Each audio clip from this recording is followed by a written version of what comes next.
For thousands of years, a specific truth about human consciousness has been preserved in fragments across ancient temples, sacred texts, mystery schools, and philosophical traditions that most people never encounter. Not because the truth was buried or locked away, but because it requires a particular depth of awareness to receive it without either dismissing it as fantasy or distorting it into something less useful than it actually is. That truth is this: your consciousness is not a passive observer of the reality around you. It is one of the primary architects of it. The world you experience is not simply happening to you. It is being shaped continuously and consistently by the specific quality of your awareness, your beliefs, your expectations, and the particular frequency of your dominant inner state.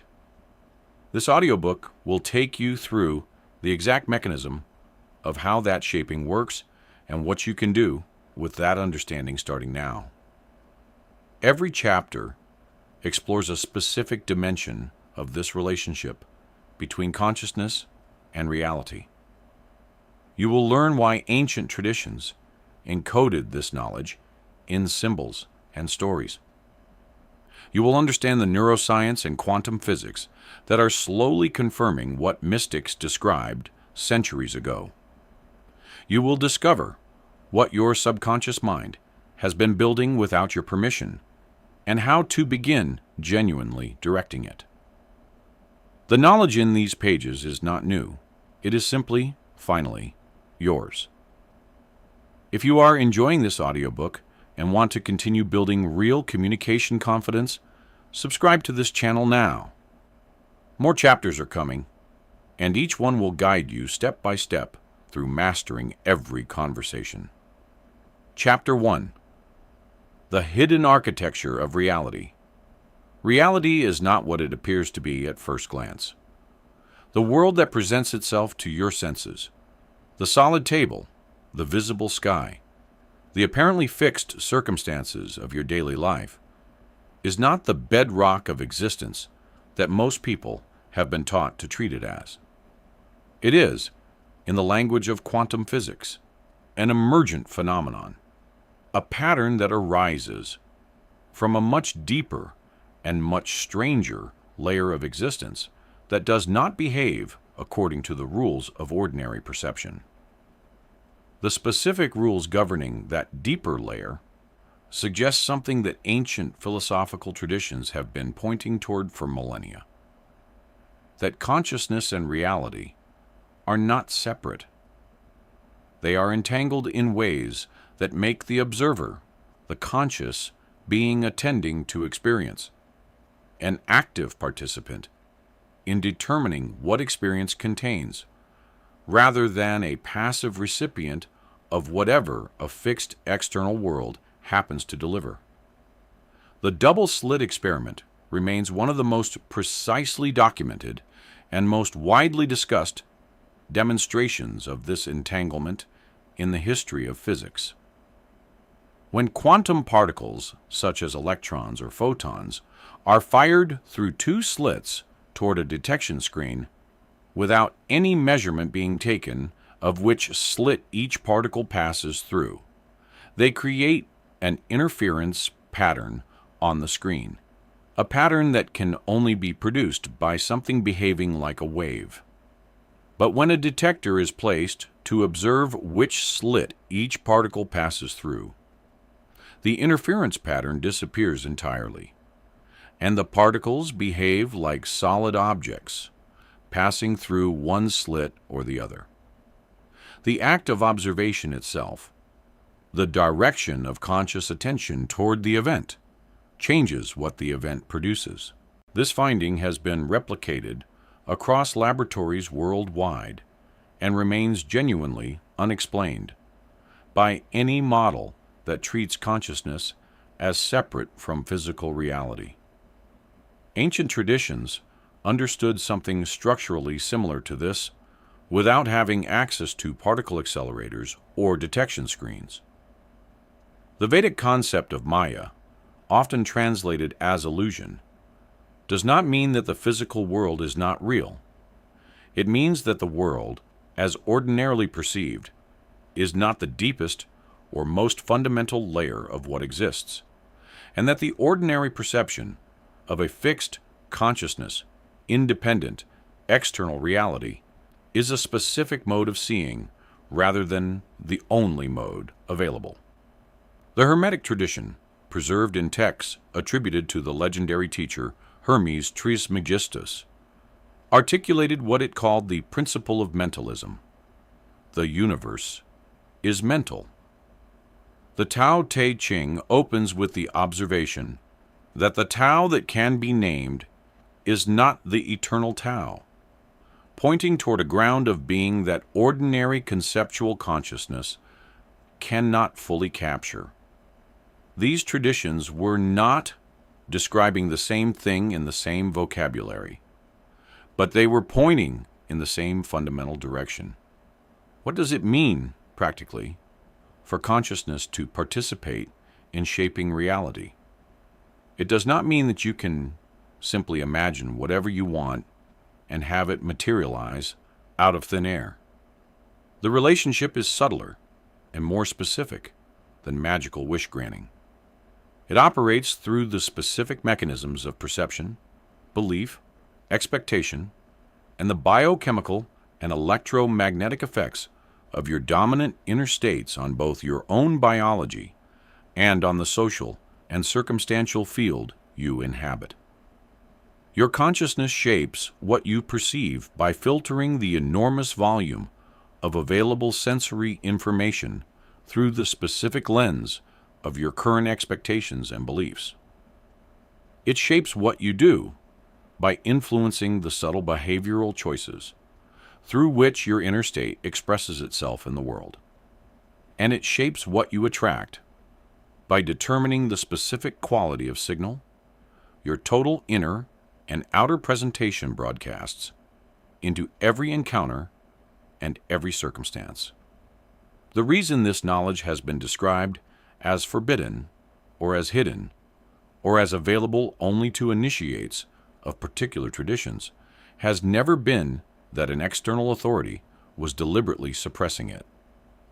The knowledge is hidden because it requires a specific quality of self-honesty and a specific depth of genuine inner inquiry to genuinely understand, rather than simply intellectually process and then forget.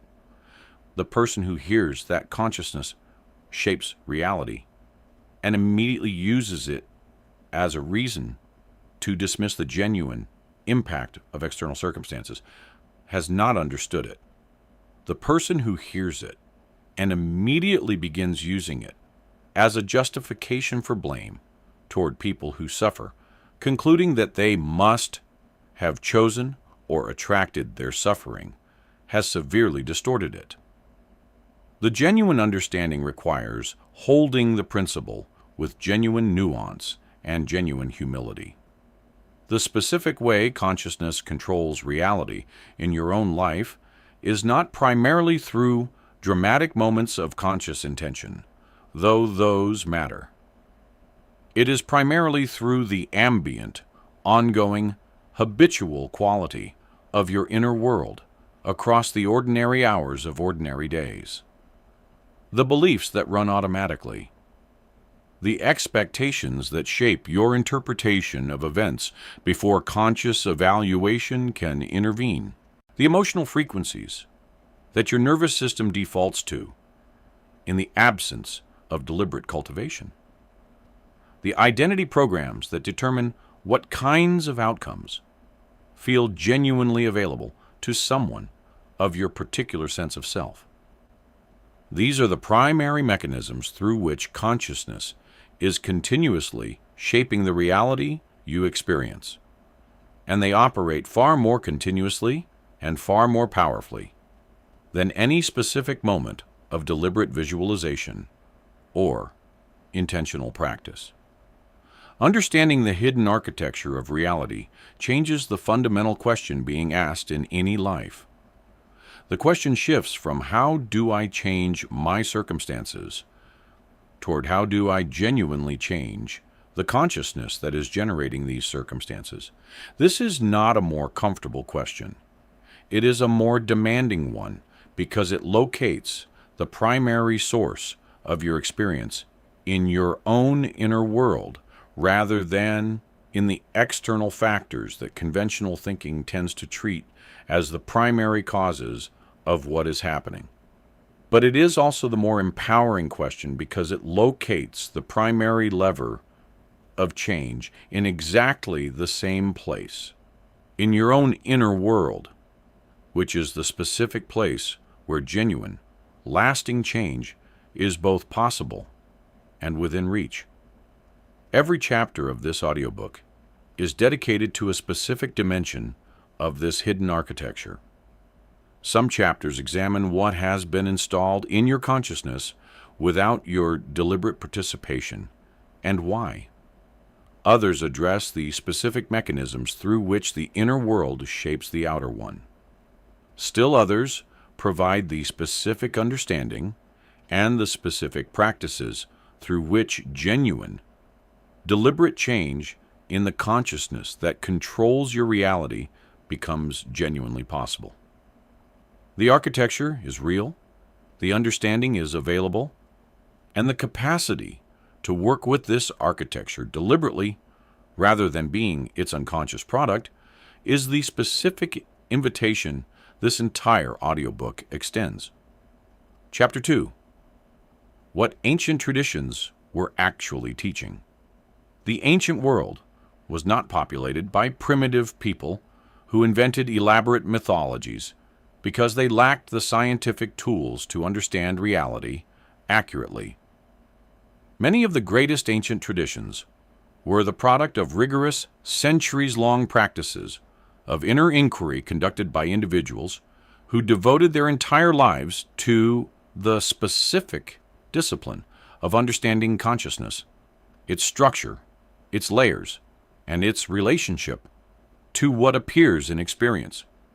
The myths, the symbols, the ritual practices, and the cosmological frameworks these traditions produced were not naive attempts at science.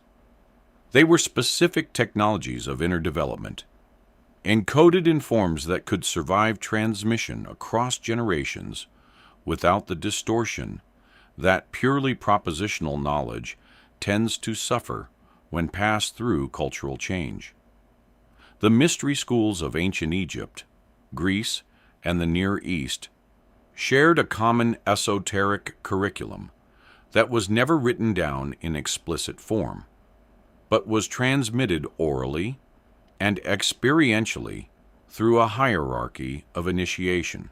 The content of that curriculum, reconstructed from fragments that survived persecution and suppression across the centuries, points consistently toward the same central understanding: that the ordinary human consciousness, operating from the surface layer of conditioned belief and habitual reaction, is not the only mode of consciousness available, and that genuine development consists of deliberately cultivating access to deeper and more expansive modes of awareness.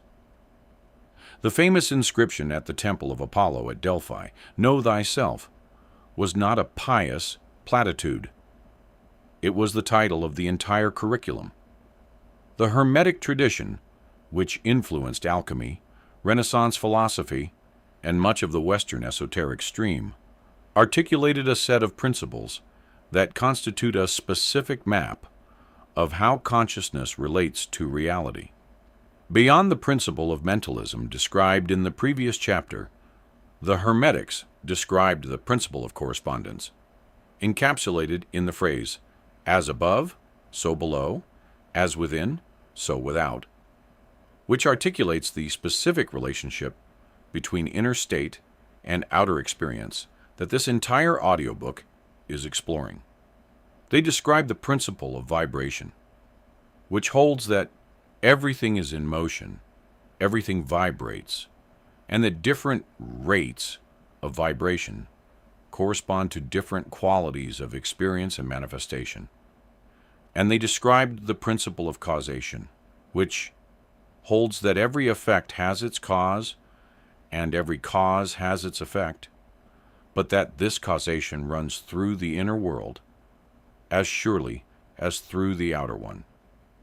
The Vedic tradition of India developed one of the most sophisticated philosophical accounts of consciousness available in the ancient world, distinguishing multiple layers of the self from the outermost, physically identified ego through progressively subtler dimensions of experience to what the tradition called pure awareness or pure consciousness itself, the witnessing presence that underlies all experience without being defined by any of it.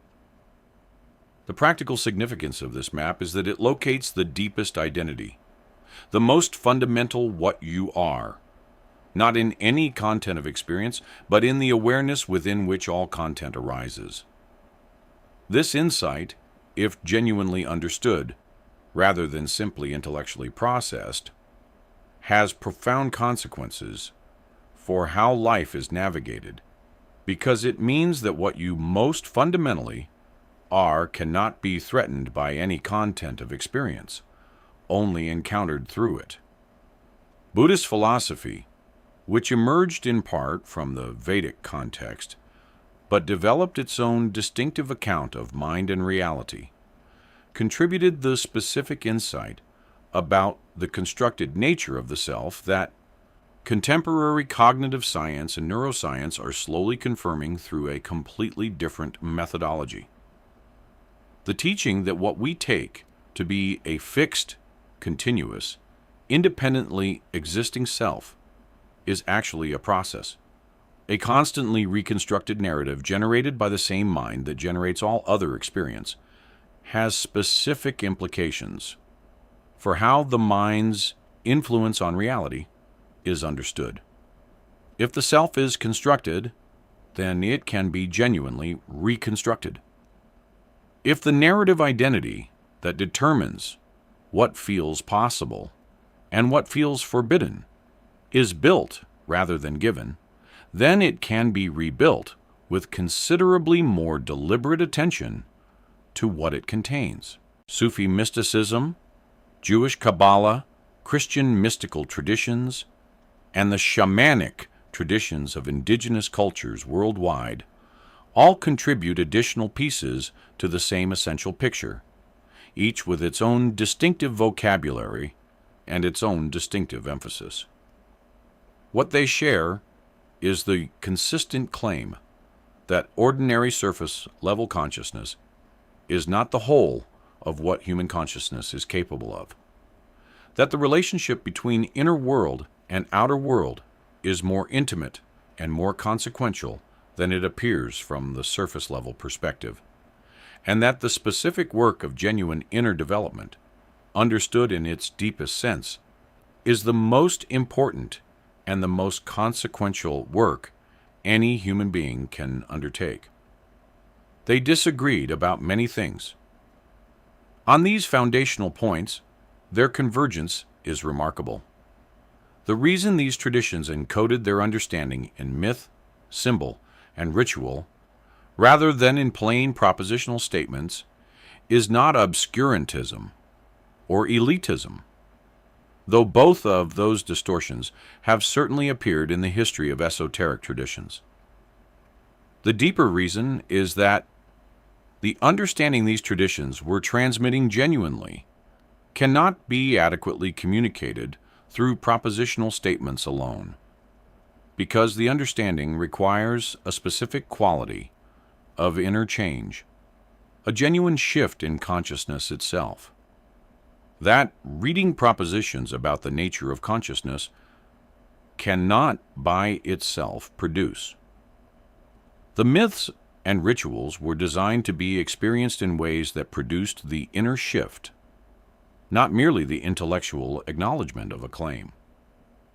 The initiates emerged from certain ritual experiences with a direct felt understanding of something that they could describe but not fully convey to someone who had not undergone the same inner process.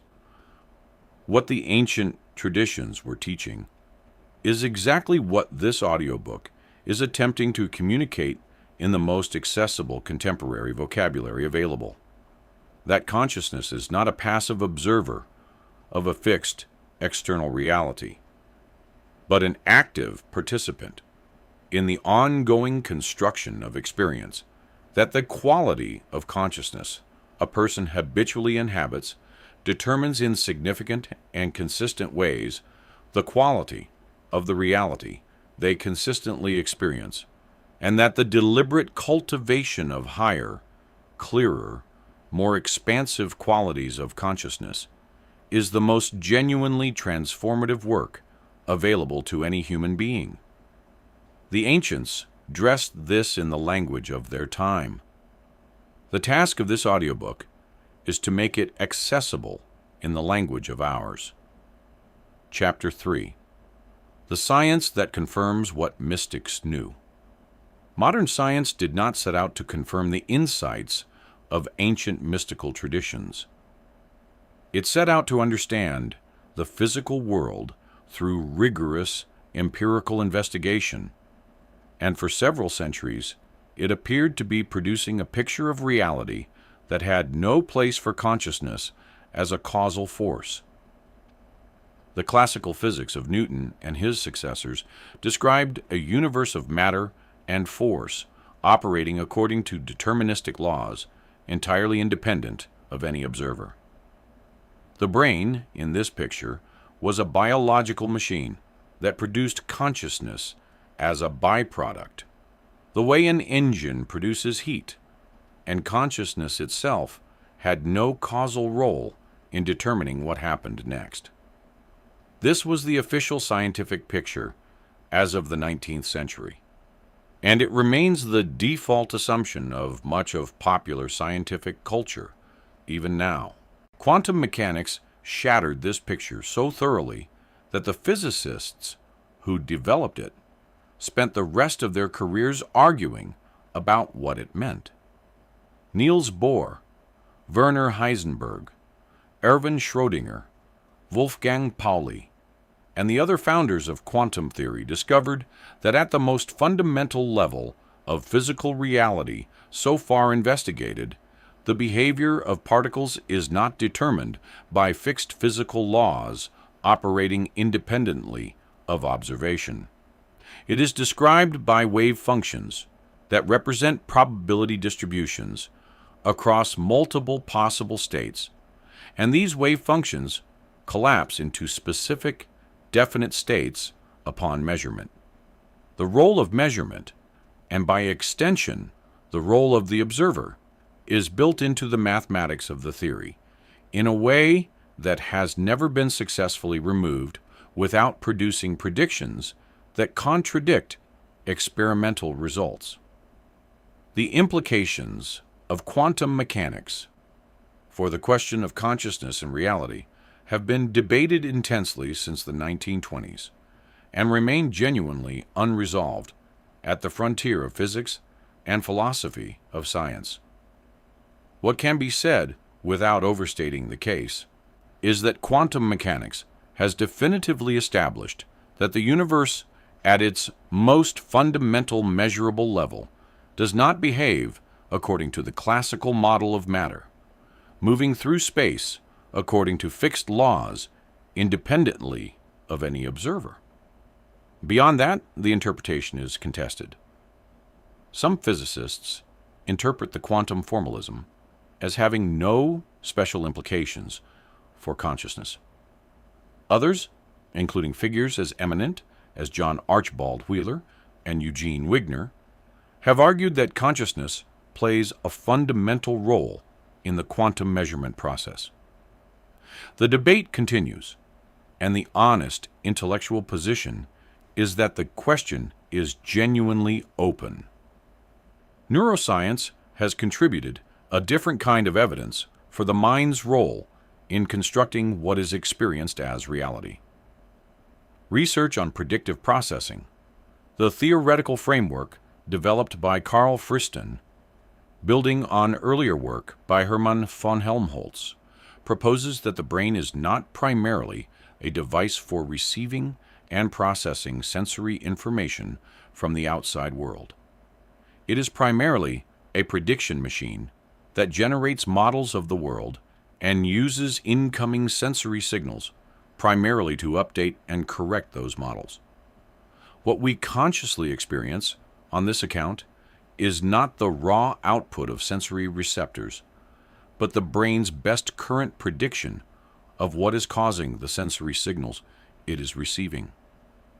The experienced reality is a construction built from accumulated expectations, refined by sensory feedback, but never simply identical to whatever is out there. The research on neuroplasticity has established that the brain is continuously reorganizing its own physical structure in response to what the person consistently attends to, thinks about, and practices. This is the specific scientific basis for the claim that deliberate inner work produces genuine, lasting changes in the brain rather than merely temporary shifts in mood or attitude. The meditator's brain, the brain of someone who has spent thousands of hours deliberately cultivating specific qualities of inner attention, shows measurable structural differences from the non-meditator's brain in regions associated with emotional regulation, focused attention, and the specific kind of integrated self-awareness that contemplative traditions have always described as the fruit of genuine practice. The practice changes the instrument. The changed instrument changes what is experienced. The HeartMath Institute's research on cardiac coherence and its relationship to perception, decision-making, and interpersonal influence provides one of the most practically applicable scientific frameworks available for understanding how inner state shapes outer reality through specific, measurable mechanisms. Their research has documented that the heart generates an electromagnetic field substantially larger than the brain's, that this field extends several feet beyond the body, that its pattern changes measurably, with different emotional states, and that people in proximity can detect and respond to these patterns in ways that influence the quality of interactions. The specific inner state produces a specific electromagnetic broadcast. The specific broadcast influences what happens in the field of interpersonal and circumstantial reality. Epigenetics has added another dimension to the scientific picture of consciousness and reality by establishing that gene expression is not simply determined by the DNA sequence inherited at birth, but is continuously modulated by environmental and experiential factors, including the biochemical environment produced by chronic emotional states. The person who habitually inhabits states of chronic stress expresses genes associated with inflammatory response and immune suppression. The person who habitually inhabits states of positive emotional engagement expresses genes associated with immune function and cellular regeneration. Consciousness, through the specific emotions it generates and the specific biochemical environments those emotions produce, is directly influencing the biological substrate of physical experience. Bruce Lipton's work in this area has made these connections accessible to a general audience. What all of these scientific threads share, when they are examined together, rather than in disciplinary isolation, is a picture of the relationship between mind and reality that is considerably more dynamic, more bidirectional, and more consequential for the quality of human experience than the classical materialist model suggested. The mind is not simply produced by the brain as a passive byproduct of of neural activity with no causal influence on what happens next. The mind, through its effects on attention, belief, emotional state, behavior, and the electromagnetic and biochemical environments it generates, is continuously participating in shaping the reality it appears to be simply observing. The science that confirms what mystics knew is not proving the specific metaphysical claims of any particular tradition, but it is dismantling the assumption that the mind's role in reality is purely passive and epiphenomenal, which is the assumption that makes the core teaching of this audiobook seem impossible before it has been genuinely examined. Chapter 4. The Layers of Human Consciousness. Human consciousness is not a single, uniform thing. It is a layered system of extraordinary complexity, with different layers operating at different speeds, with different degrees of accessibility to ordinary waking attention, and with different degrees of influence on what happens in a person's life. The layer most people mean when they use the word consciousness is what might be called surface consciousness, the explicit, verbal, evaluating, deliberating awareness that plans, remembers, imagines, and narrates. This is the part that is reading these words right now, the part that has opinions and preferences, and that processes new information through the lens of previously accumulated knowledge. Surface consciousness is genuinely important, but it is not where most of the action is happening in terms of shaping the reality of any given life. Below surface consciousness, and far more consequential in its moment-to-moment influence on what is perceived and what is done, is the preconscious layer, the level of processing that operates just below the threshold of explicit awareness, but that can be accessed with deliberate attention. This is where habits live, where learned skills become automatic, where familiar patterns of interpretation are applied to new experience before the surface mind has had time to evaluate them. The preconscious layer is not mysterious or inaccessible. It is simply faster than explicit thought, operating on timescales of milliseconds rather than the seconds required for deliberate conscious processing. The snap judgment about whether a stranger is trustworthy, the immediate emotional response to a familiar situation, the automatic behavioral sequence that kicks in when a specific context is recognized, these are preconscious operations.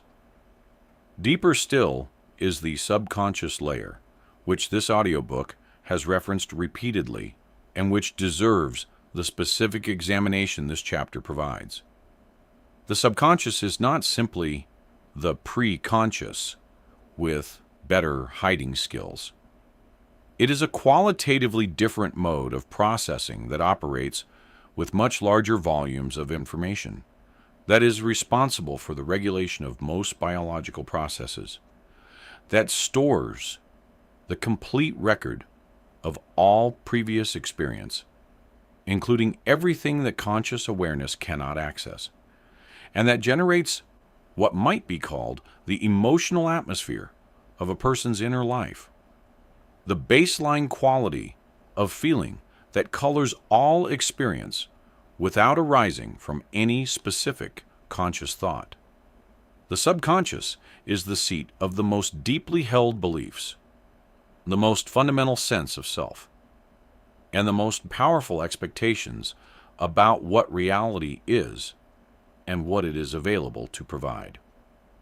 The specific influence of the subconscious on daily life operates primarily through three simultaneous mechanisms.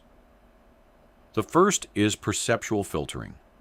The subconscious determines what fraction of the available sensory and experiential information reaches conscious awareness by filtering on the basis of relevance.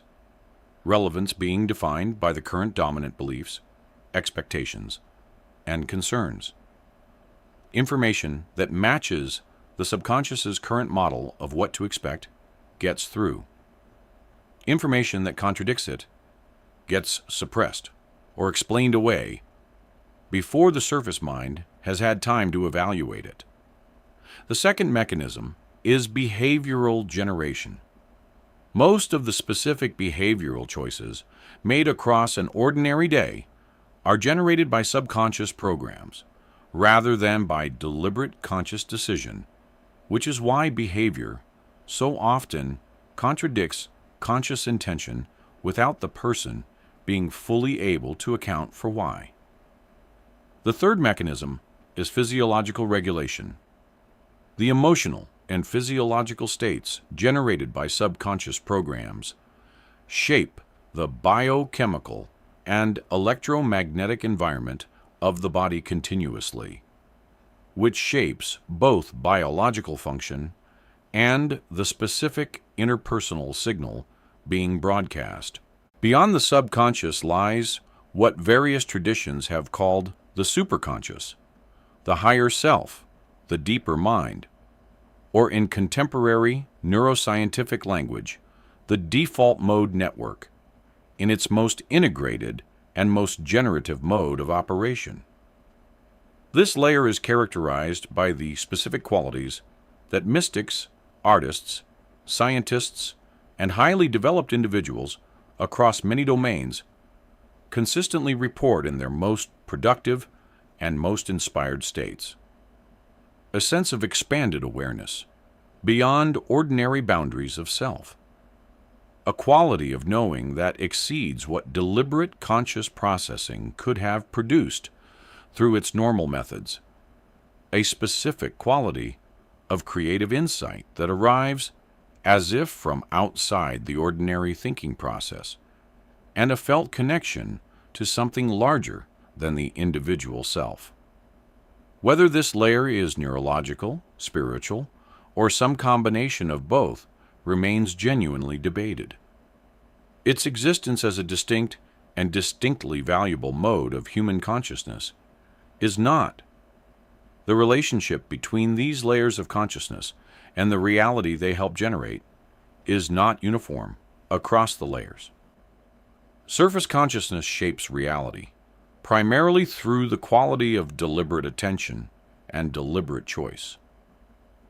Preconscious processing shapes it through the patterns of automatic behavior and automatic interpretation that it applies to situations encountered. Subconscious programs shape it through the powerful, continuous, largely invisible mechanisms of perceptual filtering, behavioral generation, and physiological regulation described above. And the superconscious, when accessed, shapes it through the specific quality of inspired creative action, genuine insight, and expanded perception that its activation makes available. Working genuinely with consciousness to shape reality requires understanding which layer is most relevant to the specific change being sought. The specific layer most in need of attention for most people seeking genuine life transformation is the subconscious, precisely because it is the layer most powerfully influencing daily experience while being the least directly accessible to ordinary conscious management. The subconscious cannot be commanded or overridden through sheer willpower, which is why willpower-based attempts at behavior change so consistently fail over time. It can be genuinely influenced through the specific mechanisms that determine how subconscious programs are installed and revised.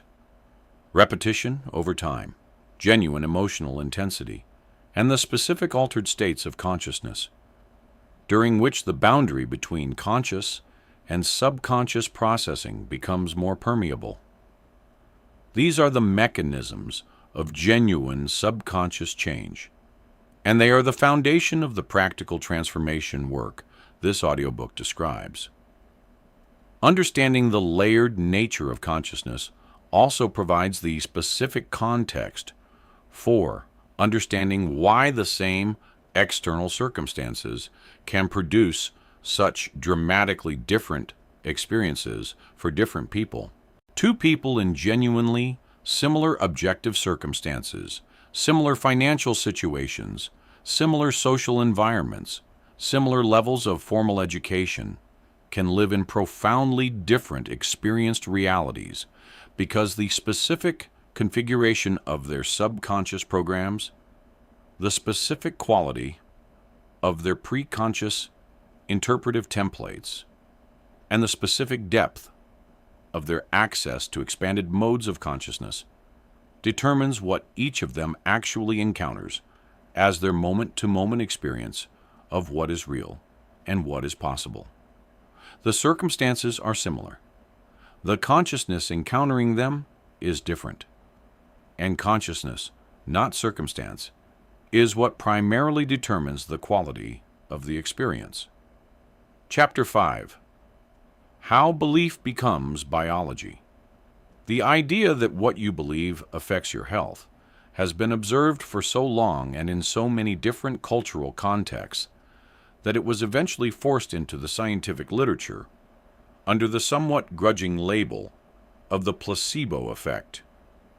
The placebo effect, the genuine, measurable, often substantial improvement in physical health and symptoms that occurs when a patient genuinely believes they are receiving effective treatment, is not a curiosity at the margins of medicine.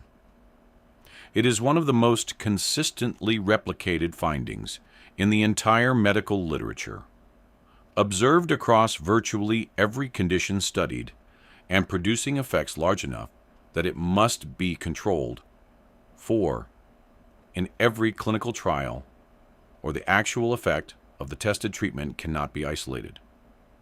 The placebo effect is belief becoming biology in the most direct and most measurable way available. The reverse, the nocebo effect, is equally documented and equally revealing. Patients who believe a treatment will harm them develop harmful physiological responses even when the treatment is a genuinely inert substance. Patients who are told that a medication commonly causes nausea report nausea at dramatically higher rates than patients given the same medication without this information, independent of the actual pharmacological properties of the substance. Medical students who are studying disease regularly develop symptoms of the diseases they are studying. Voodoo death, the documented phenomenon in which individuals from cultures with strong beliefs in magical harm can die after being cursed by a genuine authority figure in their community, sits at the extreme end of a continuum of belief into biology effects that extend from the dramatic to the subtle and pervasive. Bruce Lipton's work on the biology of belief, drawing on his background in cellular biology and epigenetics, provides the specific molecular mechanism through which these effects operate. The cell membrane, Lipton argues, is the actual brain of the cell, not the nucleus, as was previously assumed. The membrane's protein receptors read signals from the environment and determine which gene programs are activated in response. The internal chemical environment of the body, shaped by the hormones and neurotransmitters produced in response to dominant emotional and psychological states, is one of the primary environmental signals that these receptors are reading continuously. The chronic psychological state therefore directly influences which genes are expressed, moment to moment, across the full span of biological experience. Belief does not merely correlate with biology. Through the specific mechanism of this environmental signaling, it participates in generating it. The research on the specific physiological differences between different emotional and psychological states provides the specific mechanistic detail that makes this principle practically applicable rather than merely philosophically interesting. The chronic stress state, characterized by elevated cortisol, reduced DHEA, sympathetic nervous system dominance, and incoherent heart rate variability patterns, is associated with measurably suppressed immune function, elevated inflammatory markers, reduced cellular repair mechanisms, and a specific pattern of gene expression that prioritizes short-term survival responses at the expense of long-term growth and regeneration. The chronic state of positive emotional engagement, characterized by lower cortisol, elevated DHEA, parasympathetic nervous system predominance, and coherent heart rate variability, is associated with measurably enhanced immune function, reduced inflammatory markers, active cellular regeneration, and a gene expression pattern that prioritizes long-term growth and health. What determines which biological state a person inhabits across the majority of their waking hours? Not primarily the external circumstances of their life, though those certainly have influence.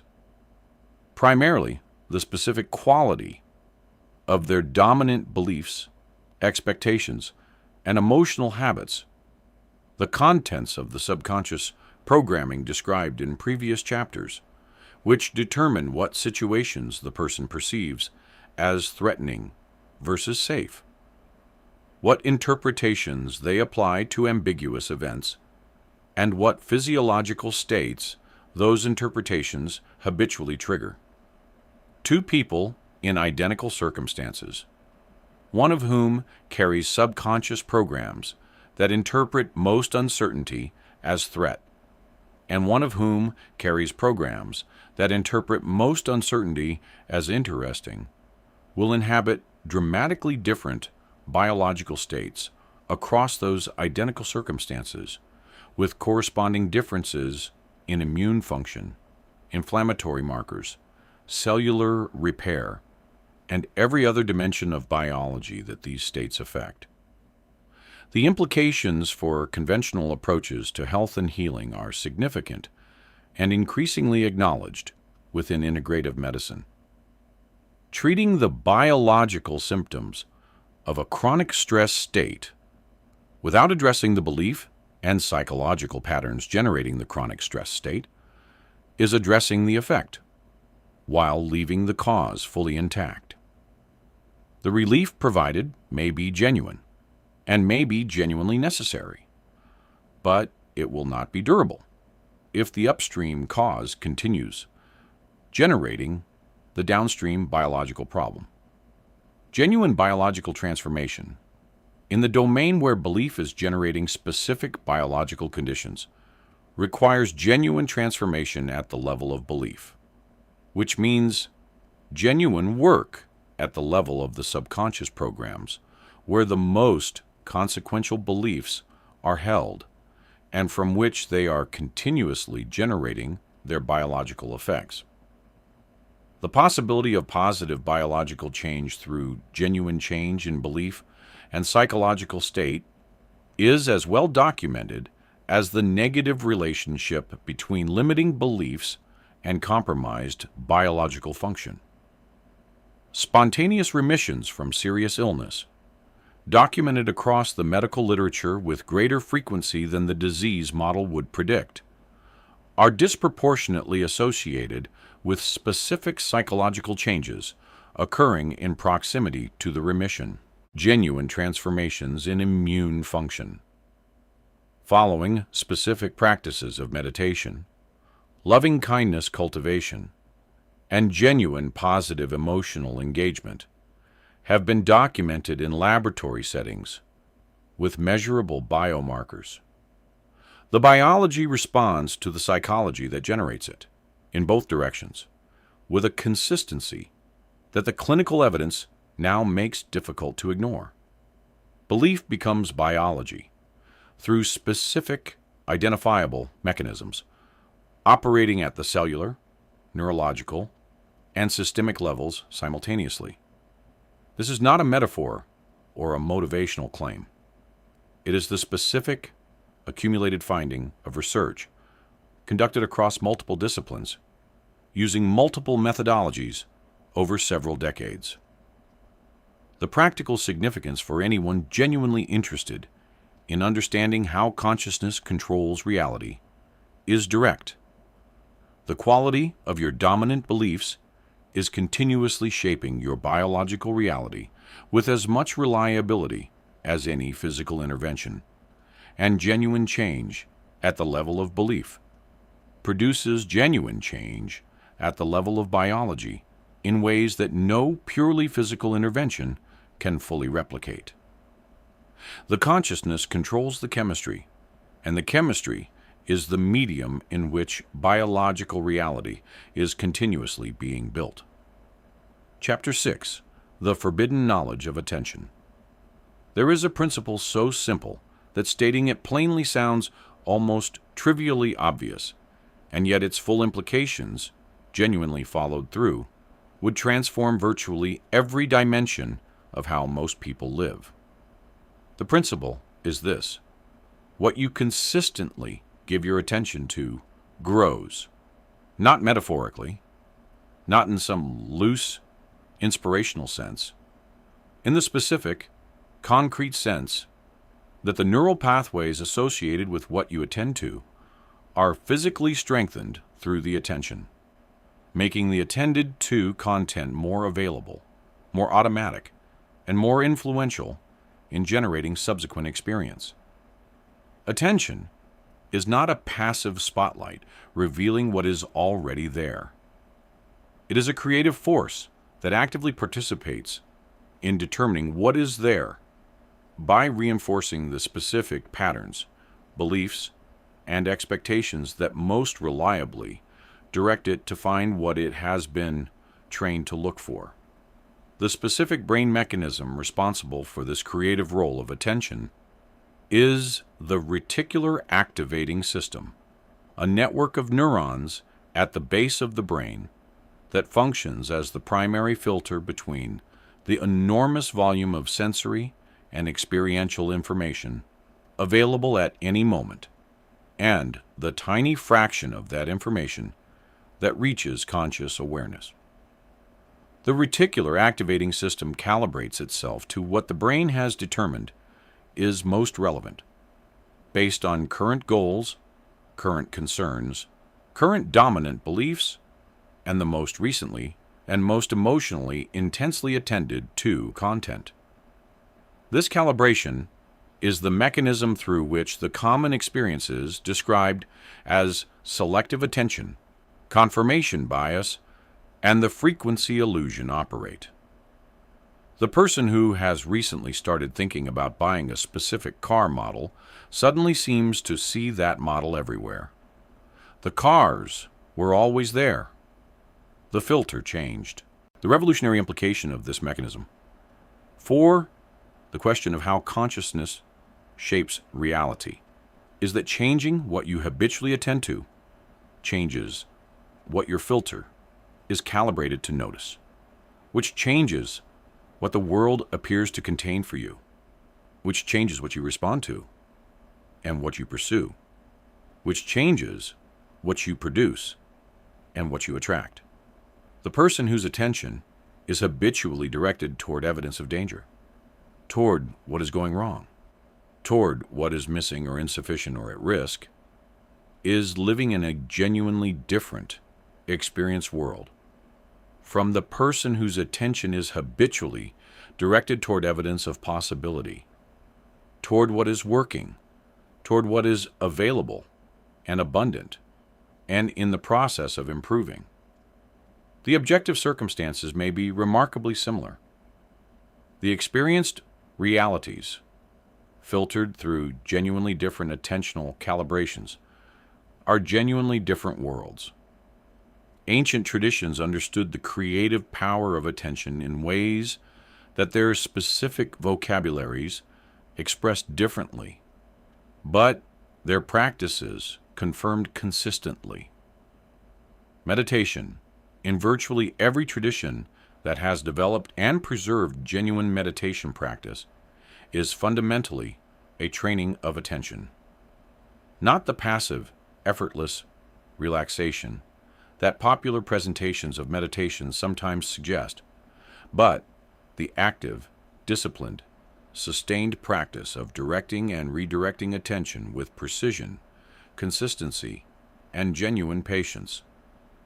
The meditator is not simply resting the mind.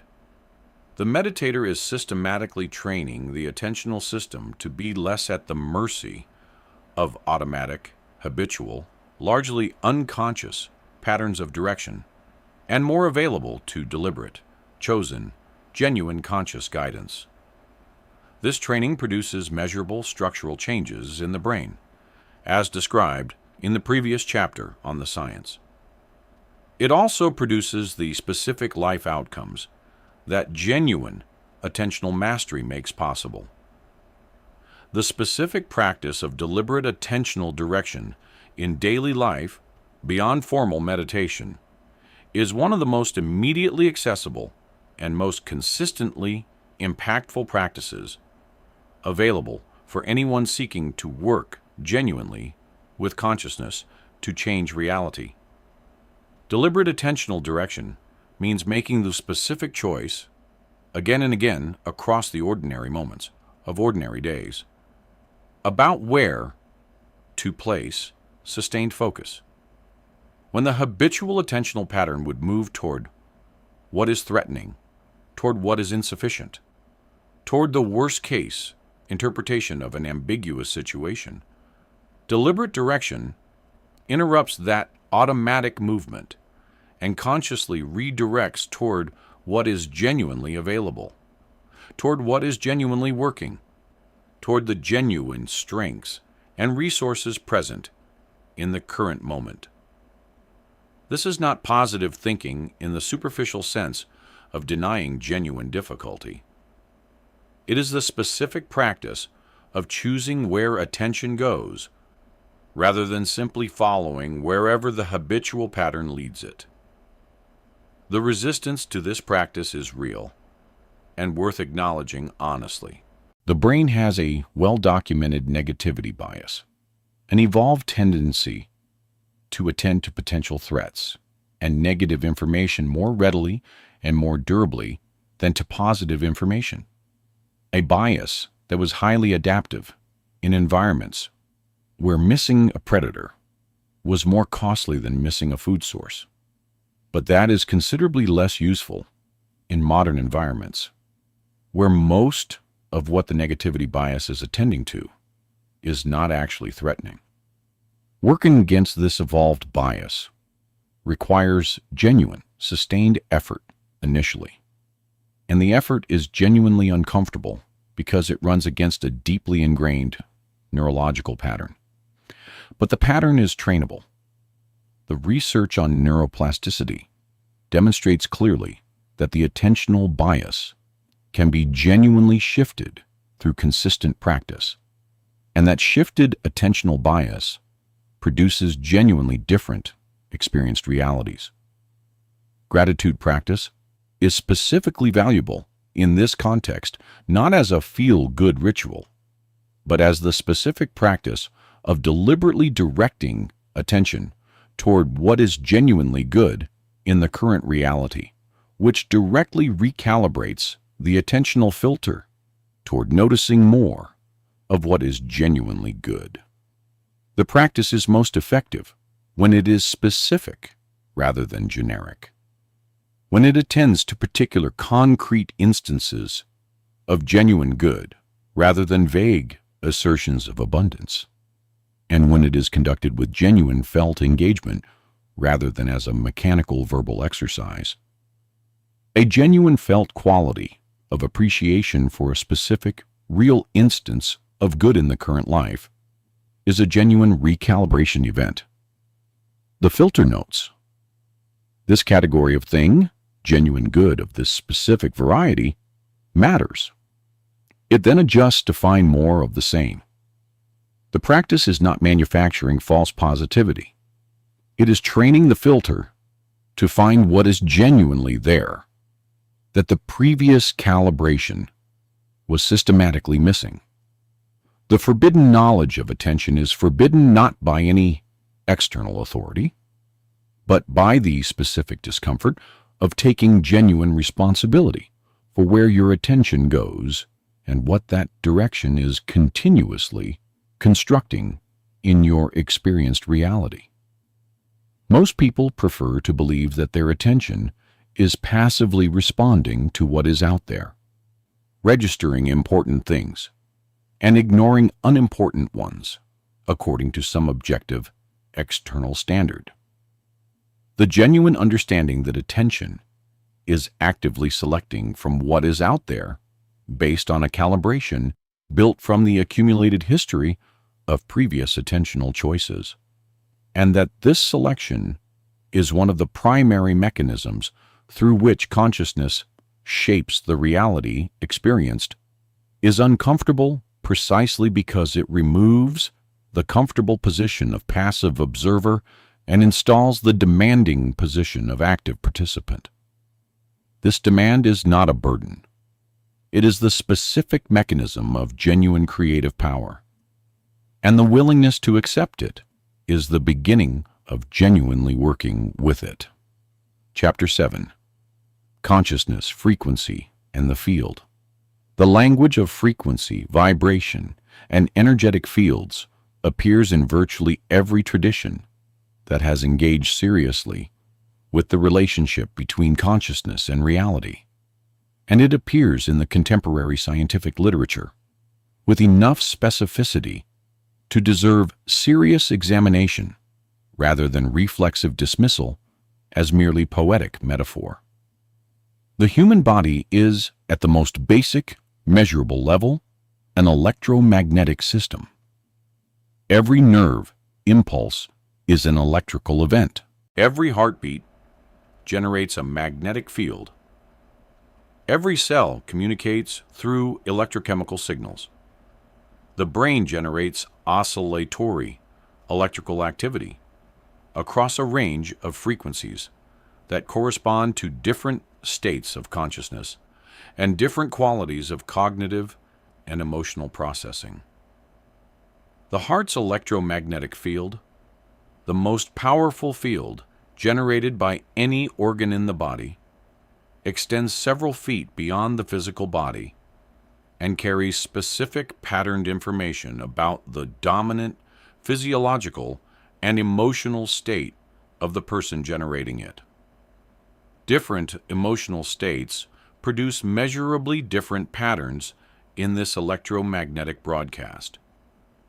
The Heart Math Institute's extensive research on heart rate variability, the specific pattern of variation in the timing between heartbeats, has established that states of genuine positive emotion, particularly appreciation, care, and compassion, produce coherent, rhythmically harmonious heart rate variability patterns, while states of stress, frustration, and chronic negative emotion produce incoherent, irregular patterns. These patterns are not internal only.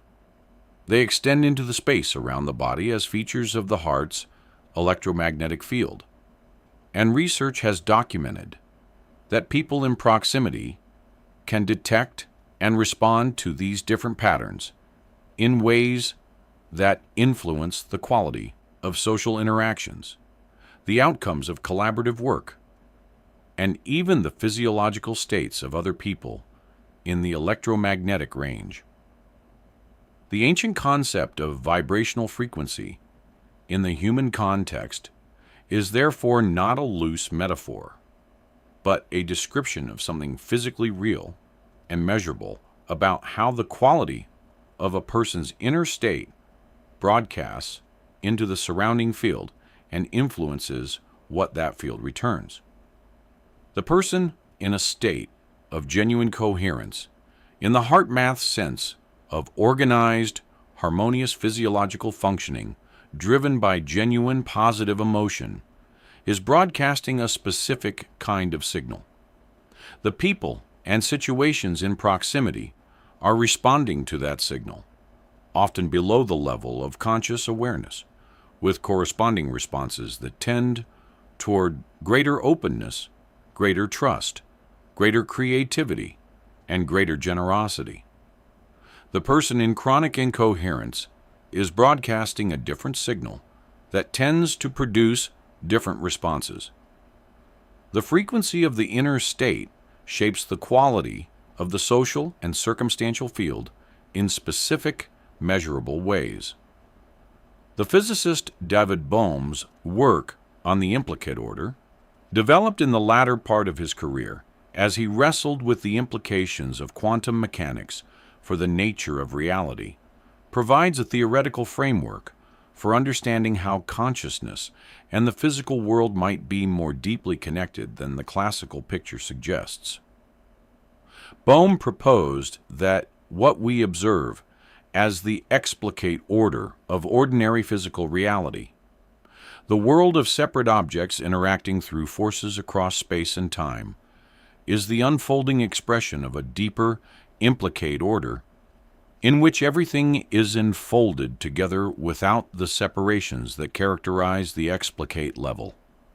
Consciousness, on Bohm's account, participates in the unfolding process in ways that the purely physical description cannot capture, making the observer genuinely participatory in determining what the explicate order contains.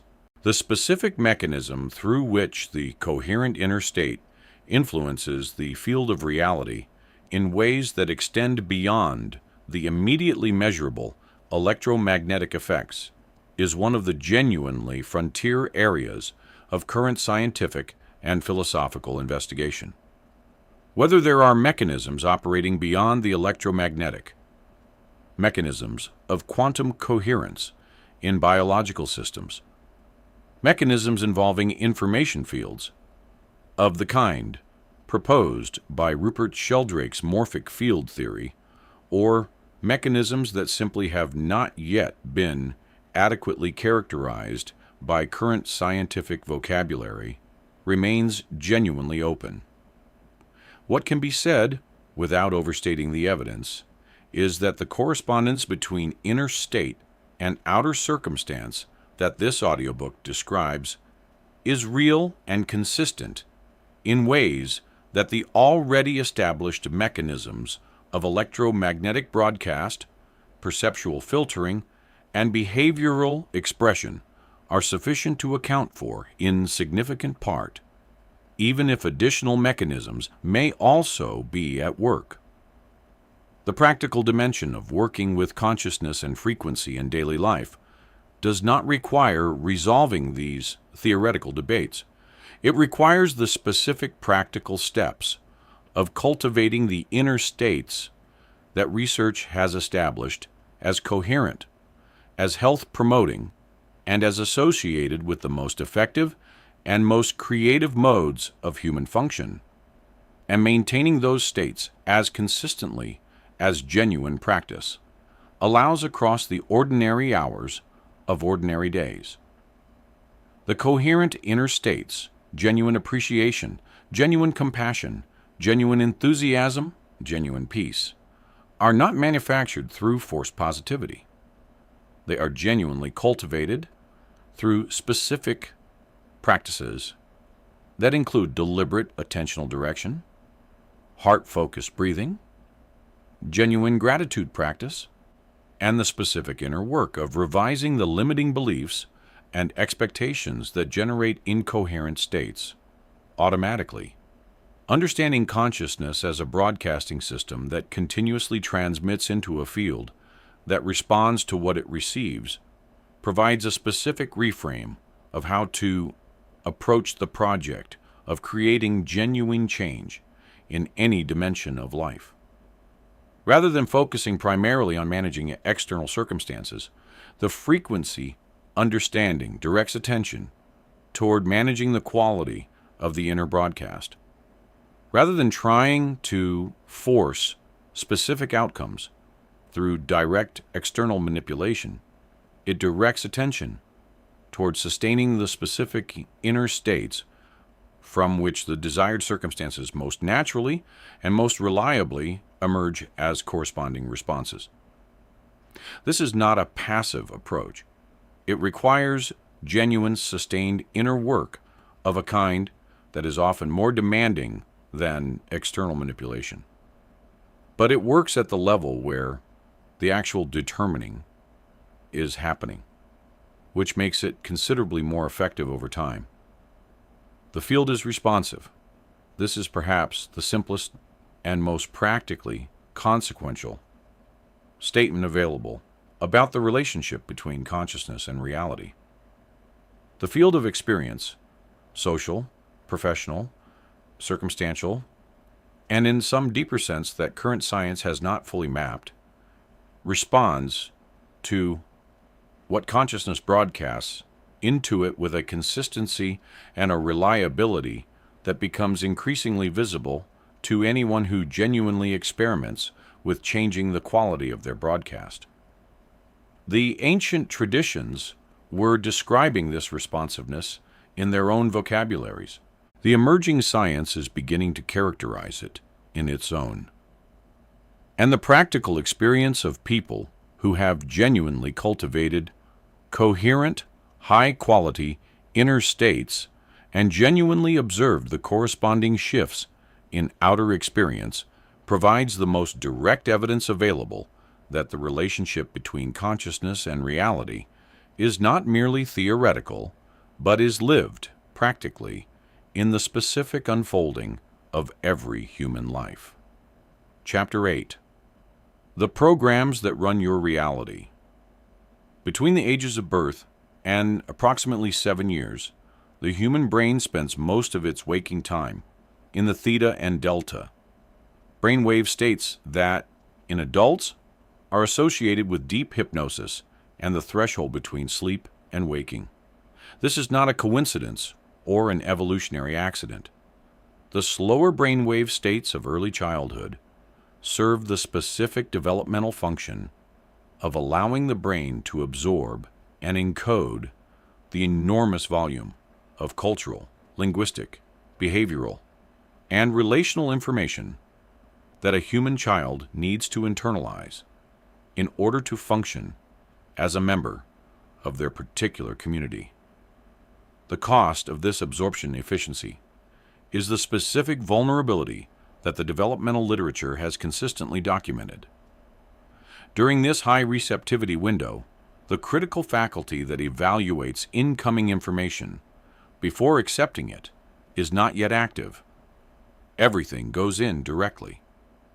What goes in during this period becomes the subconscious programs that run the adult life with the same faithful, uncritical execution that they were installed with.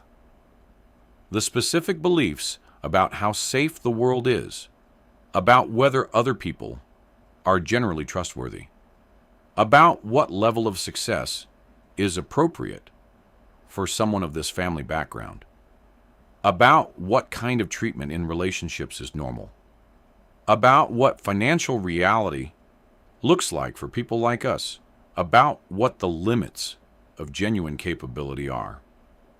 All of these were encoded during this high receptivity developmental window through the specific, repeated, emotionally significant experiences available in that early environment. The child did not choose these programs any more than a computer chooses its operating system.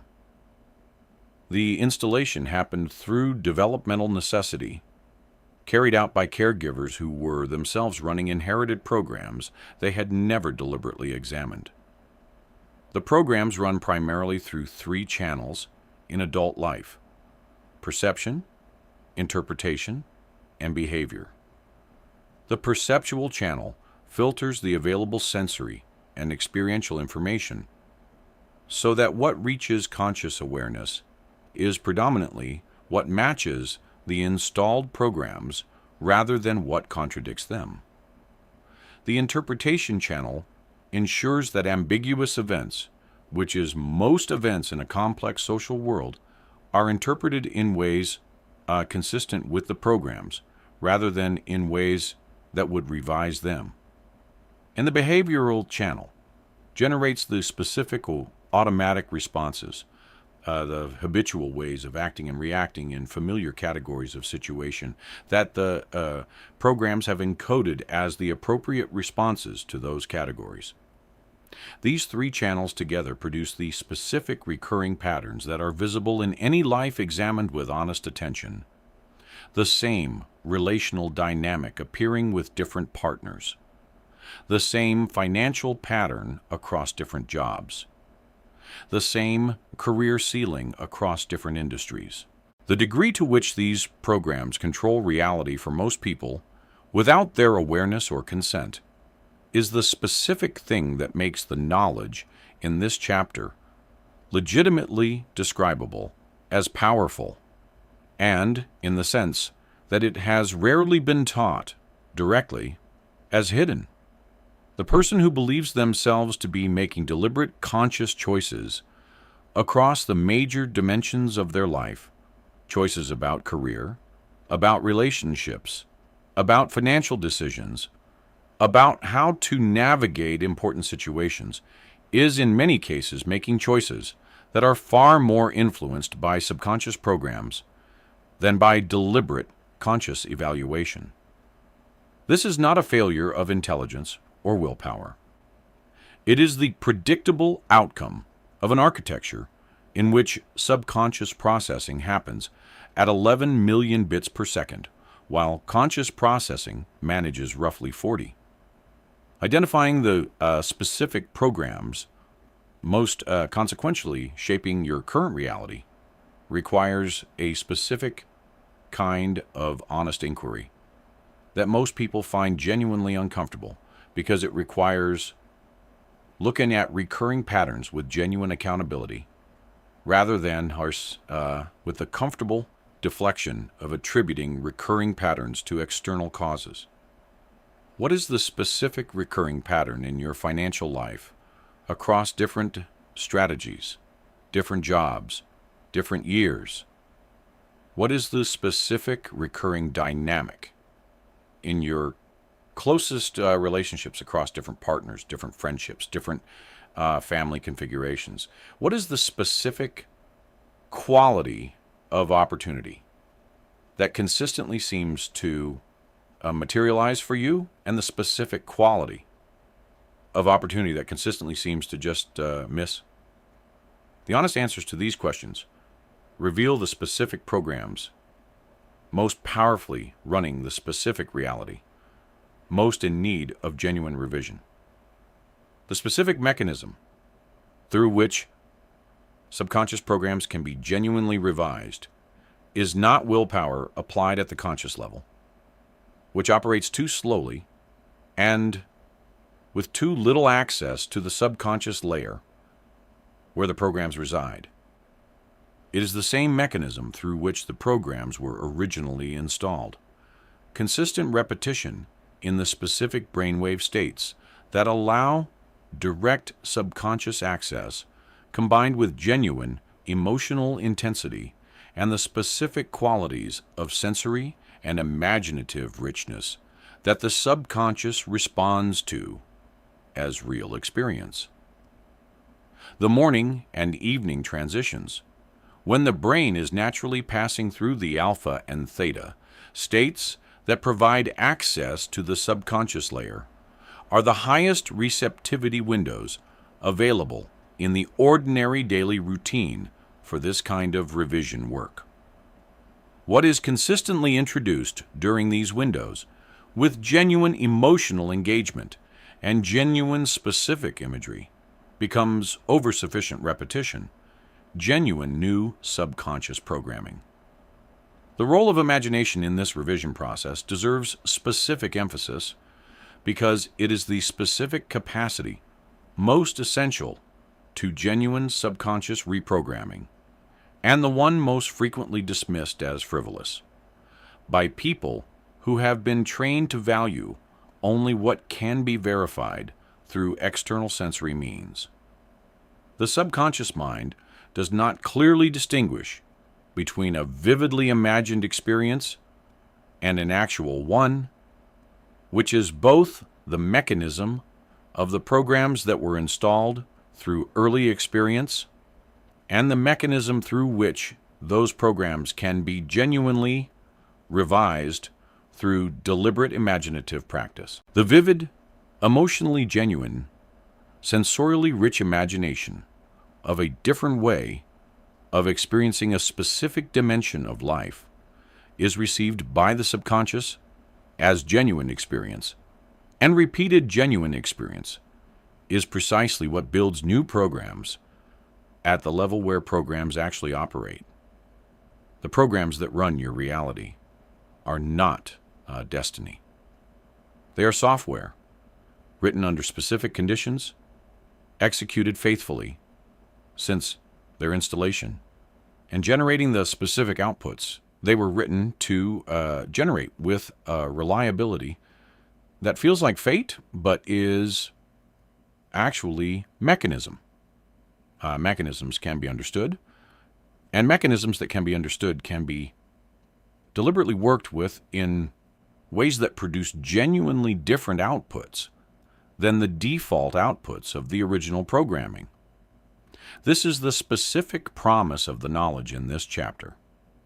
Not that the programs can be instantly dissolved through a single insight or a single dramatic experience, but that they can be genuinely, durably revised through the patient, consistent, skillfully applied practice of the reprogramming methods this audiobook describes, producing the specific, genuine, lasting changes in experienced reality that surface-level change efforts consistently fail to sustain. Chapter 9. Expanding Consciousness Beyond the Ordinary. Most people inhabit a narrow band of the consciousness that is actually available to them, not because the wider range is inaccessible or requires special gifts, but because the ordinary conditions of modern life, its continuous stimulation, its constant demands on directed attention, its premium on rapid, efficient processing of practical information, are specifically the conditions that keep consciousness in the narrower, faster, more reactive modes, and that rarely create space for the slower, deeper, more expansive modes that are also genuinely available to any human being who creates the specific conditions for them to arise.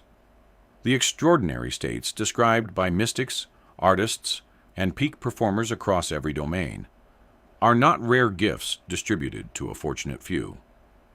They are states that any sufficiently developed human nervous system can access. What varies is the degree to which people have created the conditions, inner and outer, that these states require. The expanded states of consciousness that various traditions have described and preserved methods for accessing share several characteristic features that distinguish them from ordinary waking consciousness. The sense of self expands beyond the ordinary tight boundary of the individual body and its concerns, producing a felt experience of connection with something larger. Whether that larger something is interpreted spiritually, naturalistically, or simply as the actual interconnectedness of all things that ordinary consciousness's focus on individual concerns tends to obscure. The quality of perception becomes more vivid, more detailed, more multidimensional, as the filtering that ordinarily reduces sensory experience to a manageable informational stream temporarily relaxes, and more of what is actually available reaches conscious awareness. The relationship to time changes with the expanded present moment, replacing the ordinary consciousness's division of attention between remembered past and anticipated future. Flow states, described extensively by psychologist Mihaly Csikszentmihalyi across his decades of research on peak experience, represent one of the most widely accessible and most practically relevant forms of expanded consciousness available in ordinary life. In flow, The boundary between the doer and the doing temporarily dissolves. Self-conscious monitoring of performance gives way to a quality of fully absorbed, fully present, intrinsically motivated engagement in which the action seems to unfold effortlessly, and with a quality of rightness that is distinctly different from the more effortful quality of ordinary task performance. Athletes, musicians, artists, surgeons, programmers, and individuals across virtually every domain of skilled activity report flow states, and research consistently finds that these states are associated with the highest levels of performance quality, the most profound creative breakthroughs, and the most deep and lasting satisfaction available in human experience.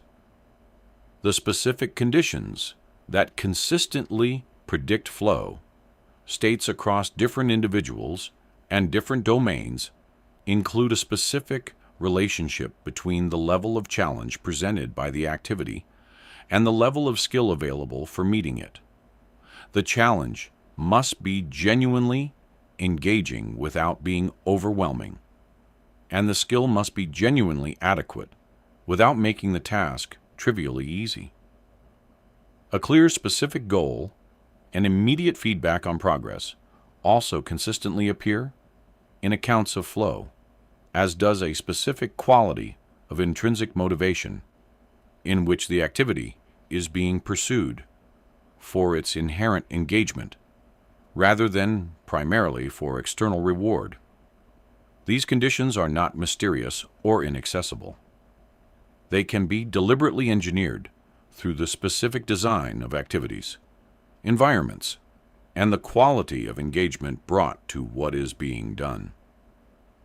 Beyond flow, the meditative states developed through genuine contemplative practice represent a different quality of expanded consciousness that builds, through consistent practice, a genuine access to the witnessing awareness, the quality of pure presence that underlies all content of experience, without being defined by any of it, that the Vedic and Buddhist traditions have consistently described as the deepest dimension of what human consciousness is. The access to this awareness, stabilized through genuine practice, changes the fundamental relationship to experience in ways that genuine practitioners describe with remarkable consistency, a quality of equanimity in the face of difficult experience, because the awareness behind the experience is recognized as genuinely unthreatened by any content, a quality of creative availability because the awareness is not contracted around any fixed position, and a quality of compassion because the recognition of shared consciousness makes the ordinary sense of separation feel genuinely provisional. The practical consequences of expanding consciousness beyond its ordinary modes of operation are not limited to the subjective quality of experience, however significant those improvements are. Expanded consciousness produces expanded perception, as described in the chapter on attention.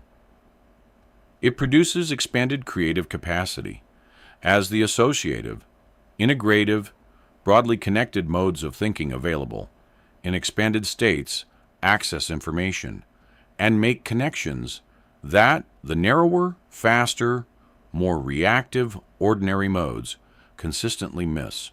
It produces expanded interpersonal capacity, as the genuine recognition of shared consciousness that expanded states provide makes genuine empathy, genuine care, and genuine collaborative intelligence more naturally accessible. And it produces expanded access to what might be called genuine inner guidance, the specific quality of knowing that exceeds what deliberate conscious processing alone can produce, and that the mystics have always described as the most trustworthy guidance available.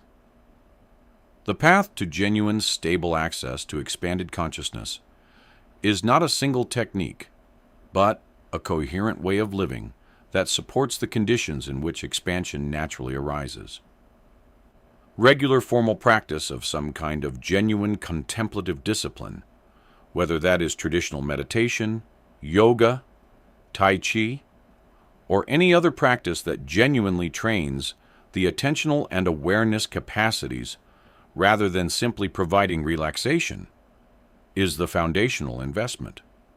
Deliberate management of the sensory and informational diet, reducing the constant stimulation that keeps consciousness in reactive, narrow modes, and creating genuine space for the slower, deeper processing in which expansion occurs, is the environmental dimension. And the ongoing work of revising the limiting beliefs and identity programs that keep consciousness contracted around the concerns of the small self is the inner work dimension. Together, these constitute a genuine path of consciousness expansion, available to any person willing to genuinely engage it. The relationship between expanded consciousness and the control of reality that this audiobook's title points toward becomes clear in the specific understanding of how the different modes of consciousness engage with the field of experience differently. Ordinary consciousness, reactive, narrowly filtered, organized around the concerns of the conditioned self and its programs, engages with reality in the relatively limited way of a tool with a narrow range.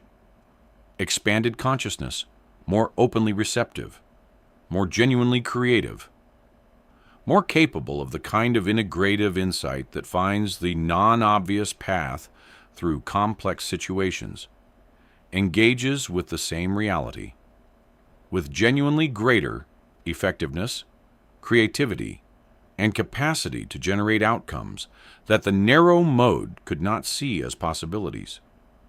The expansion of consciousness is not separate from the capacity to shape reality. It is the specific development of the primary instrument through which that shaping occurs. Chapter 10. The Alchemy of Inner Transformation.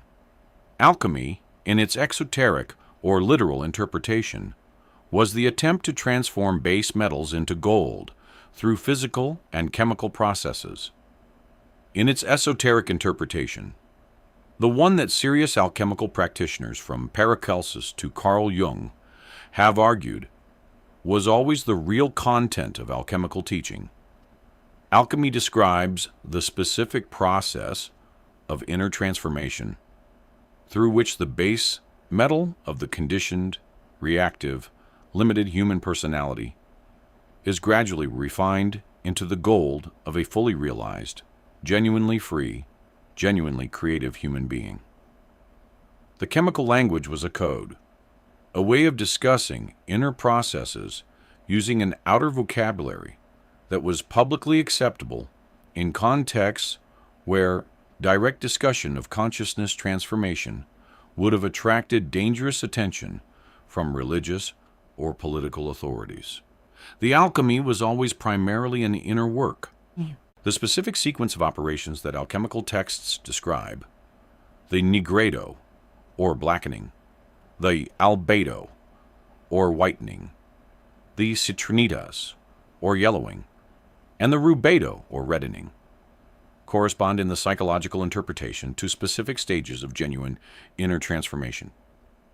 The nigredo is the confrontation with the shadow, the specific, often painful process of genuinely seeing what has been hidden in the unconscious, the unacknowledged fears, the denied capacities, the buried wounds, the specific programs that have been running the show from behind the scenes.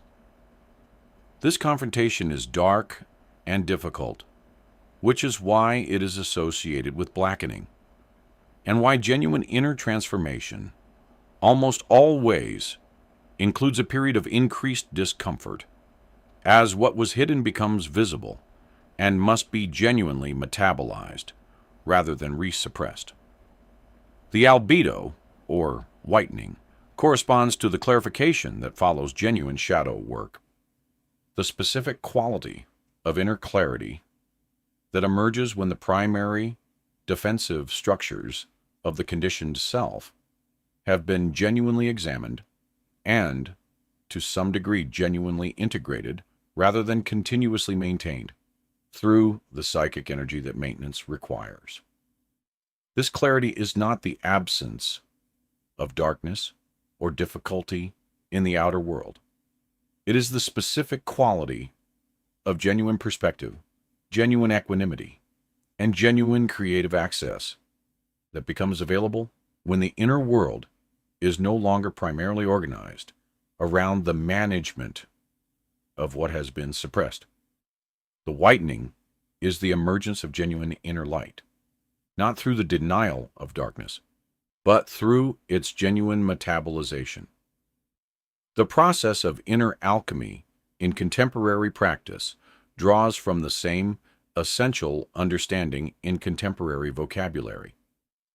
That genuine transformation of the human being requires the genuine transformation of what is held in the subconscious, not through suppression or avoidance, but through the specific process of bringing what is subconscious into conscious awareness, meeting it with genuine presence and genuine compassion, understanding what genuine function it has been serving, even when it has been causing genuine suffering, and allowing the genuine integration that transforms limiting programs into integrated wisdom, rather than leaving them as ongoing unconscious drivers of limitation.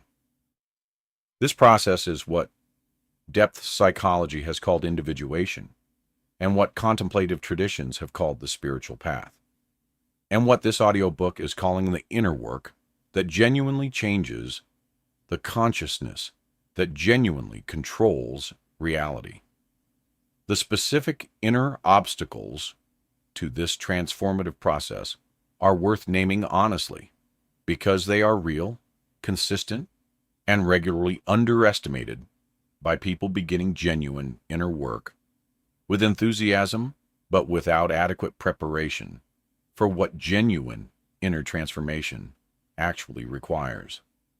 The first obstacle is the specific discomfort of genuinely seeing what has been hidden, including the specific dimensions of the self that the conditioned personality has found threatening to acknowledge. The second is the specific grief that often accompanies genuine change, as what was familiar, even when limiting, must be genuinely released to make room for what is genuinely new. The third is the specific resistance of the established identity, which experiences the revision of its foundational programs as an existential threat, even when the revision is exactly what genuine flourishing requires. Meeting all three with genuine, patient compassion, rather than either avoidance or force, is the specific quality of inner engagement that genuine transformation requires. The role of genuine forgiveness in the alchemical process of inner transformation is central and often underemphasized in personal development frameworks that focus primarily on positive future building, without adequately addressing the unresolved emotional material from the past that continuously shapes the present. Genuine forgiveness, carefully distinguished from the premature forgiveness that bypasses rather than integrates genuine hurt and genuine anger, is the specific inner process through which the emotional charge carried in the body and in the subconscious from past wounds is genuinely metabolized rather than continuously reinforced through ongoing resentment. The metabolization frees the psychic and biological energy that maintaining the resentment consumes, and it removes the specific perceptual and behavioral distortions that unresolved grievance consistently introduces into present moment experience and into the future shaping programs that run from the subconscious. The alchemical principle of solve et coagula, dissolve and coagulate, describes the essential rhythm of genuine inner transformation at its most fundamental level. The old structure, the conditioned, limiting, rigidly maintained configuration of the personality organized around its defensive programs, must be genuinely dissolved before a new, more genuinely expansive structure can genuinely coagulate in its place. The dissolution is uncomfortable. It requires tolerating the specific disorientation of not knowing that occurs in the space between the old structure having genuinely released and the new structure having fully formed. This liminal space is where genuine transformation most often stalls, as the specific anxiety of not knowing drives the person back toward the familiar structure, even when that structure was the primary source of the limitation being left behind.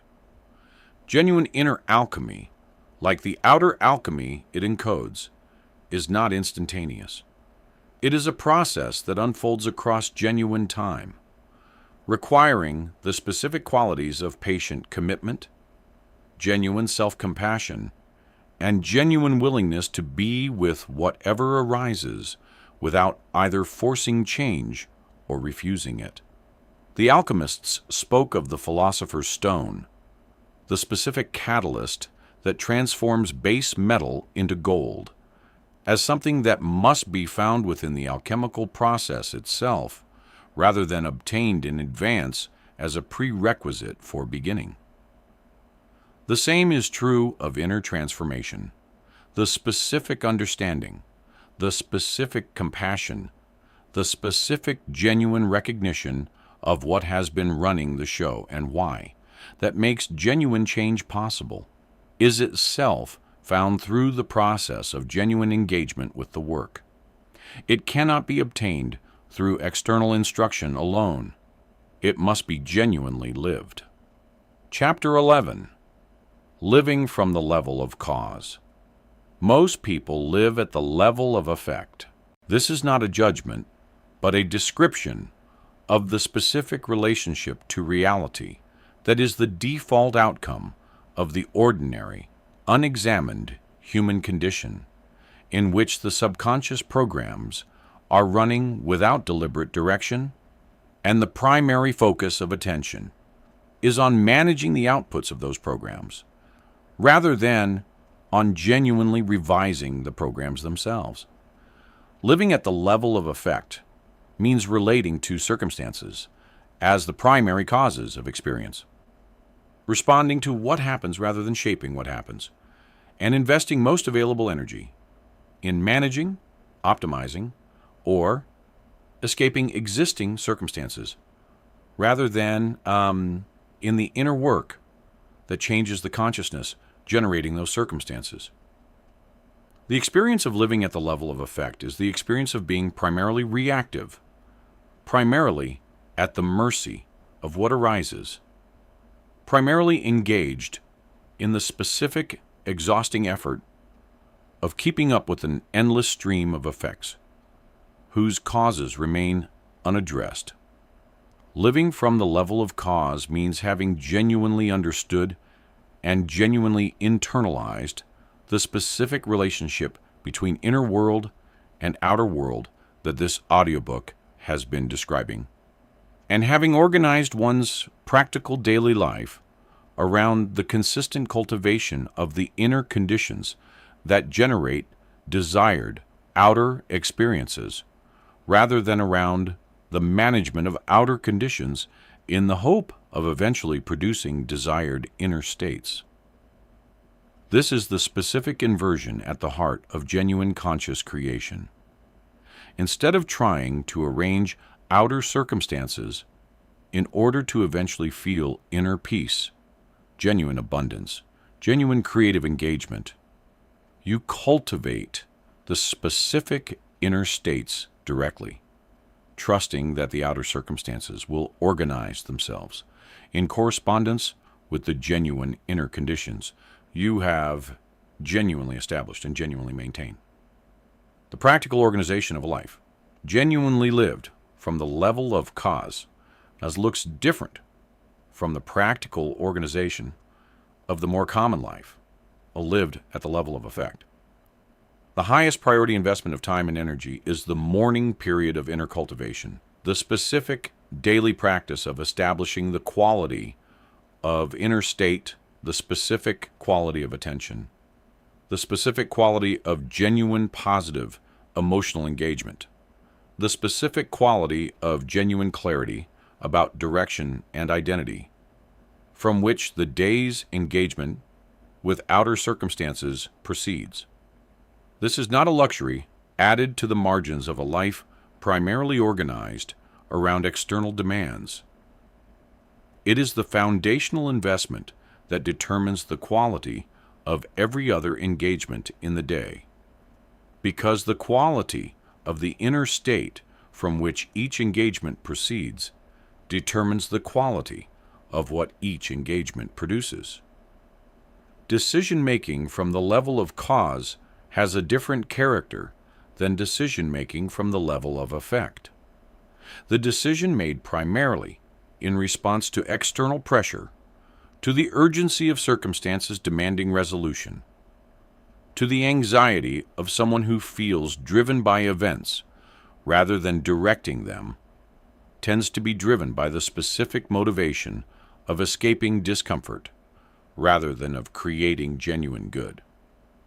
The decision made from the genuine inner stability of someone who has cultivated sufficient inner coherence to engage with circumstances from a position of genuine presence rather than reactive urgency tends to have the specific quality of genuine creative engagement with genuine possibility. Both may involve the same external action. The inner quality from which they emerge is different, and that inner quality is what determines the specific pattern of outcomes they generate over time.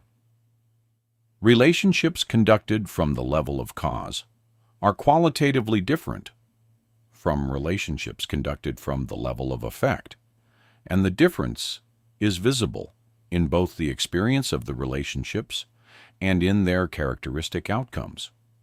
The relationship in which both people are primarily operating from effect, primarily reacting to each other's behaviors, and primarily trying to manage the emotional experiences generated by those behaviors, tends to produce the specific dynamic of mutual reactivity that most relationship difficulties actually consist of. The relationship in which even one person is genuinely operating from cause, bringing genuine inner stability, genuine compassion for what the other person is experiencing, and genuine creative engagement with the actual needs and possibilities of the relationship, tends to shift the entire dynamic in ways that are visible and felt by everyone involved. Professional and creative work conducted from the level of cause has the specific quality of genuine engagement, genuine creative investment, and genuine presence that distinguishes peak performance from ordinary performance in any domain. The creative work produced by someone in the expanded, genuinely present inner state of cause-level living tends to be qualitatively different from the work produced by the same person in the reactive, narrowed, anxiety-driven state of effect-level living, not because the technical skills have changed, but because the quality of consciousness bringing those skills to bear has changed. Employers, clients, audiences, and collaborators can feel this difference without necessarily being able to articulate what they are detecting. The work carries the quality of the consciousness that produced it. The specific daily practices that support genuine living from the level of cause are not exotic or dramatically demanding. They are the consistent application, with genuine attention and genuine intention, of the specific understanding this entire audiobook has been building. The morning period of genuine inner cultivation, establishing clarity, coherence, and genuine positive emotional tone before engaging with the day's outer demands. The consistent attention to the quality of inner state across the day's activities, with the specific skill of noticing when the state has drifted into reactivity or incoherence, and the specific capacity to return to genuine inner stability without dramatic effort. The consistent engagement with the practices of genuine subconscious revision, introducing new, more genuinely useful programs during the high receptivity windows of morning and evening, and the ongoing deepening of genuine self-knowledge through the honest, patient, compassionate inquiry into what has been driving the automatic patterns of perception, interpretation, and behavior. Living from the level of cause is not a destination that is arrived at once and maintained without continued engagement. It is an orientation that is continuously chosen, continuously practiced, and continuously deepened across the entire arc of a genuinely developed life. There will be days when the circumstances are sufficiently challenging or sufficiently surprising that the reactive, effect-level response predominates despite genuine commitment to something different. The measure of genuine development is not the perfect maintenance of cause-level engagement, regardless of circumstances, but the specific speed and skill with which the return to genuine inner stability occurs when the drift into reactivity has happened. The development that produces genuine, lasting change is built from thousands of these small returns, each one reinforcing the neural pathways and the subconscious programs that make genuine inner stability increasingly the natural default rather than the continuously effortful exception. Chapter 12. Your consciousness has always been the key. Everything this audiobook has explored across its chapters has been pointing toward a single conclusion that is simultaneously the most obvious and the most consistently overlooked truth in human experience. The primary determinant of the quality of any human life is not the external circumstances of that life, but the quality of the consciousness inhabiting those circumstances. This is not a comfortable conclusion for most people because it removes the comfortable certainty that better circumstances would finally produce the good life that has been sought. It is, however, the conclusion that is consistently supported by the ancient traditions, by the emerging scientific evidence, and by the direct, honest examination of what genuinely distinguishes lives of genuine flourishing from lives of genuine suffering when the external circumstances are held relatively constant. The specific ways in which consciousness has always been the key are now, after 12 chapters of examination, considerably more concrete and more practically applicable than the vague inspirational claim that mindset matters. Consciousness determines what is perceived through the specific mechanism of the reticular activating system, calibrated by dominant beliefs and expectations. Consciousness determines what is believed through the specific programs installed during the developmental period and continuously reinforced through the perceptual and interpretive dynamics those programs generate. Consciousness determines what is broadcast electromagnetically and interpersonally through the specific physiological states that dominant emotional patterns produce and the specific interpersonal signals those states generate. And consciousness determines what is biologically experienced through the specific mechanisms through which chronic emotional patterns influence gene expression, immune function, and every other dimension of biological reality. The recognition that your consciousness has always been the key is not a guilt trip about past limitations. The specific quality of consciousness you have been inhabiting was not chosen through deliberate, fully informed decision. It was the product of developmental processes, cultural inheritances, specific experiences, and the specific programs installed in you by an environment that had its own limitations and its own unexamined programs. The recognition is not about blame. It is about the specific shift in understanding that makes the most powerful lever of genuine change genuinely accessible for the first time. Because the lever has always been inside you rather than in the circumstances you have been working so hard to change. The practical invitation this audiobook extends at the close of its 12 chapters is the specific invitation to genuinely begin the inner work that genuinely changes the consciousness that genuinely controls the reality you experience. Not to adopt the intellectual framework this audiobook offers as an interesting perspective on life that doesn't ultimately require any inner change. Not to apply a few techniques superficially for a few weeks and evaluate the results against the extraordinary claims sometimes made for this kind of work in popular presentations.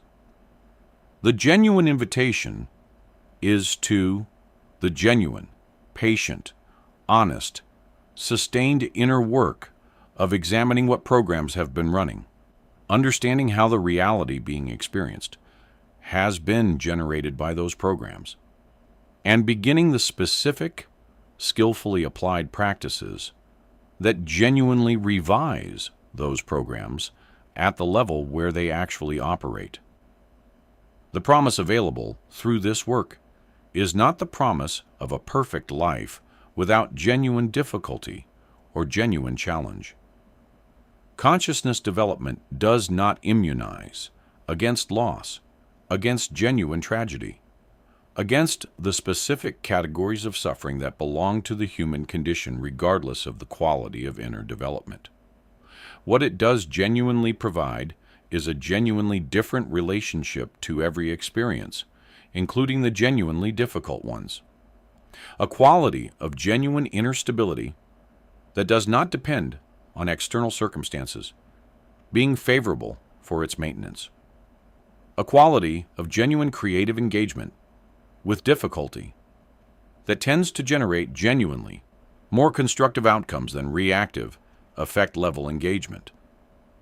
And the specific quality of genuine wisdom that accumulates over the arc of a genuinely examined life into the most valuable inner resource available to any human being. The forbidden knowledge this audiobook's title references is forbidden not by any external authority, but by the specific demand it places on the person who genuinely receives it. The demand of genuine accountability for what consciousness has been doing. The demand of genuine inner work, rather than only outer adjustment. The demand of genuine patience with the pace at which genuine inner change produces genuine outer change. And the demand of genuine honesty about what has actually been running the show rather than the comfortable fiction that the external world has been the primary cause of what has been experienced. These demands are real, and they are the specific price of the specific power that genuine consciousness development genuinely provides. You have always had within you the specific capacity for the specific quality of consciousness that generates the specific quality of reality that genuine flourishing represents. The capacity has not been absent. It has been obscured, constrained, and redirected by the specific programs and the specific modes of engagement that the specific path of your development produced. The work of genuine consciousness development is not the work of adding something foreign to what you are. It is the work of recovering what has always been there beneath the accumulated layers of conditioned limitation and allowing it to express itself genuinely and fully in the specific circumstances of your actual life. The key was always inside you. The door it opens is the life that genuine consciousness, genuinely developed and genuinely expressed, makes genuinely possible. That life is not somewhere in a distant future contingent on impossible circumstances. It is available in the next moment of genuine inner engagement with what is most deeply true about what you are and what you are capable of. The knowledge in this audiobook is not the key itself. It is the specific map that shows you where the key has always been waiting to be found, inside the specific depth of your own most genuine awareness, which is the specific place where everything this audiobook has described has always been and always will be most genuinely alive.